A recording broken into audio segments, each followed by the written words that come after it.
I can't believe it's almost time. Wicked is coming out this week. And if you are a Wicked fan and a book lover and you have not read this book by Gregory Maguire, you are probably wondering, should I read this? Spoilers will be ahead, so you have been warned. Wicked the novel came out in 1995. This here is my copy with the pretty green sprayed edges.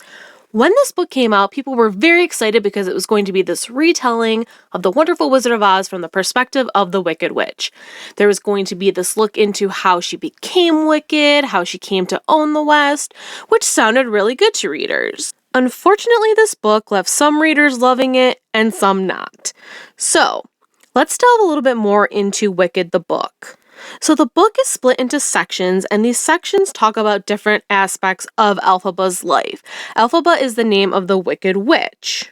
So what can be a little frustrating is that in these sections, there are parts of her life that happen and we read them within that section, and then some stuff that happens off page and we kind of learn about it briefly in like a summary type of style. Also, each section tends to introduce characters that we really don't see before or after that section. Why even bother bringing them in? What is also very confusing in this book is the point of view hopping from person to person within the same section. So as readers, we are used to alternating chapters with characters. So one chapter being Elphaba and then the other being Galinda would be fine. But it actually will have the perspectives hopping within the same paragraph. Very confusing. One of the other big issues with this book for fans is the weird use of sex. So it ends up popping up in very weird spots in the book. A lot of people think some of the scenes are unnecessary, and it can be a little bit distracting from what's going on or what's happening. At this point, you might be asking yourself, how did this book become a play with the same name if they're not even the same thing?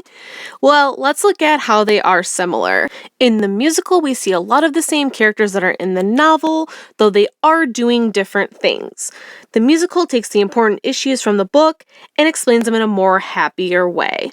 Ultimately, the book is about how the Wicked Witch becomes wicked, and the musical is about Elphaba and Galinda's friendship. Now, the big question is, should you read Wicked? And my answer to that is yes, but go into it knowing that it's not like the musical. It's probably not going to be like the movie. It's a little darker. It's a little strange the way that Gregory writes it. But if you go into it like that, I think you will really enjoy it. I've heard people say that if they see the musical first, they really don't like the book. And the people who have read the book first enjoy the musical, but have a greater appreciation for the story and the book in and of itself. Whether or not you decide to read this book, I hope you go to see Wicked. I'm super stoked personally to see it. I have seen the show 3 times, and I've been waiting for what feels like forever for this movie, so I am super, super stoked.